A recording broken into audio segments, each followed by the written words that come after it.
நமது தென்னக காசி பைரவர் திருக்கோவிலில் வருகின்ற ஜூன் 18 புதன்கிழமை தேய்பிறை அஷ்டமி திருவிழா காலை 9:30 மணிக்கு முதல் கால பாலாபிஷேகம். அதனைத் தொடர்ந்து பகல் 12 மணி அளவில் தங்க கவச அலங்காரத்தில் மகா தீபாராதனை நிகழ்வுகள் நடைபெறும். மாலை 4 மணிக்கு இரண்டாம் கால பாலாபிஷேகம்.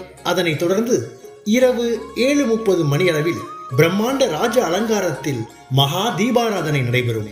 பைரவருக்கு உகந்த திதியான தேய்பிறை அஷ்டமியில் உங்கள் கைகளால் பைரவருக்கு பாலாபிஷேகம் செய்வதால் வாழ்வில் தடைகள் அகன்று காரிய சித்தி ஆகும் என்பது ஐதீகமாகும்.